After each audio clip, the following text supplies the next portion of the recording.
Welcome students. Given problem के मुताबिक हमने बात प्रूव करनी होगी कि अगर हमारे पास कोई भी ट्राइंगल हो, जैसे यहाँ पर हमने ड्रॉ की ट्राइंगल जी ए बी और सी। अब हम इस विस्तार से करते हैं कि ए बी का मिड पॉइंट फाइंड आउट करते हैं जी। फर्स्ट करें यहाँ पर कहीं पर है जी, ये हमारे पास डी मिड पॉइंट है ए बी का, ठीक। इसी तरीके से ए सी साइड का भी मिड पॉइंट देखते हैं और वो अंदाजन चलें यहाँ पर आ रहा है कहीं पे। ये हमारे पास, इसको हम ई से रिप्रेजेंट कर लेते हैं। अब ये हमने मिड पॉइंट्स जो है वो देख लिए इनके। अगर अब मैं ऐसा से करता हूँ कि इन दोनों मिड पॉइंट्स को आपस में ज्वाइन कर लूँ, ठीक। यहाँ पर चलें इनको ज्वाइन भी करते हैं।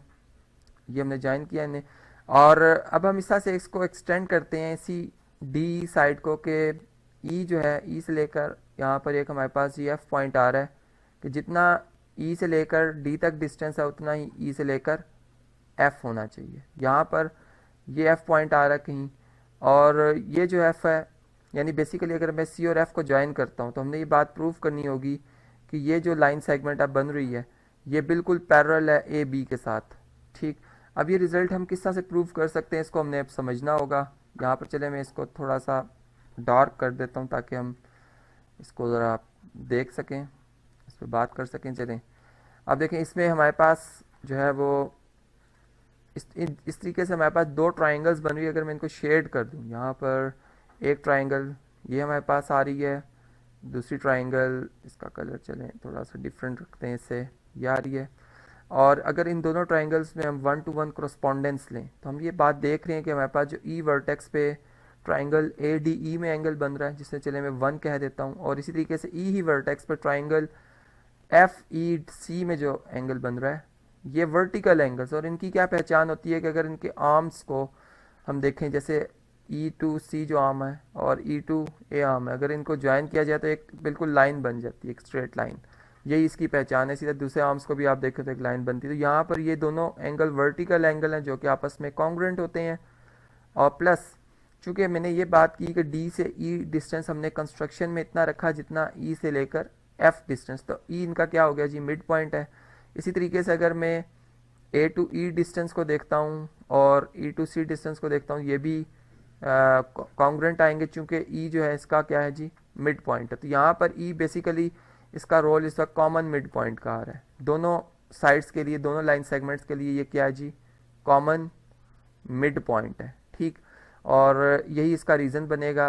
अब देखें यहाँ पर हमने ये बात देखी कि जब हमने 1-to-1 करस्पॉन्डेंस ली इन दोनों ट्राइंगल्स में, तो हमने देखा कि इनके जो करस्पॉन्डिंग साइड्स और इंक्लूडेड एंगल कॉन्ग्रुएंट आ गए। तो साइड एंगल साइड पास्टुलेट की बेस पर मैं ये कह सकता हूँ कि दोनों ट्राइंगल्स कॉन्ग्रुएंट हैं। और जब ट्राइंगल्स कॉन्ग्रुएंट होती तो हर करस्पॉन्डिंग साइड और हर करस्पॉन्डिंग एंगल जो होता है वो कॉन्ग्रुएंट होता है। तो फिर सी वर्टेक्स पे जो एंगल बन रहा है, जिसे चले जी फर्स्ट करते 3 है, इसके करस्पॉन्डिंग जो एंगल बनेगा वो कौन सा बनेगा जी, ए वर्टेक्स पे जो एंगल बन रहा है, ठीक। और ये बिल्कुल इसको चलें 4 कह देते हैं।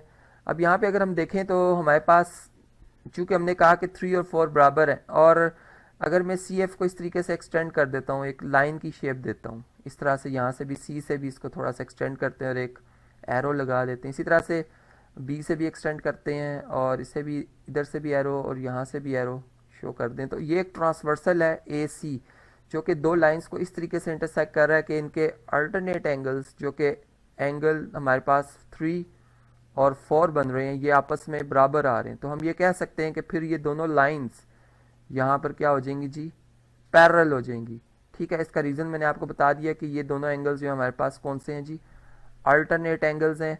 और यहाँ से इस प्रॉब्लम से हमने समझा कि बाज़-औक़ात हमारे पास जो फिगर है वो इस तरीके से बनी होती है कि हमने उसको समझना होता है कि किस तरह से जो हमारे पास्टुलेट या कोई डेफिनेशन उस पर अप्लाई हो सकती है। जैसे यहाँ पर भी हमने देखा कि अल्टरनेट एंगल्स बन रहे थे, उनको हमने समझा और फिर उन्हीं की बेस पर हमने कह दिया कि ये दोनों ट्राइंगल्स कॉन्ग्रुएंट है, और सॉरी ये दोनों लाइंस जो हैं, यानी यहाँ पर फिर फाइनल हम ये कहेंगे कि जो हमारे पास बी ए या ए बी भी आप लिख सकते हैं कि ए बी जो साइड है ये पैरेलल होगी है जी किसके साथ, एफ सी साइड के साथ, ठीक। तो यही था हमारा जी रिक्वायर्ड रिजल्ट।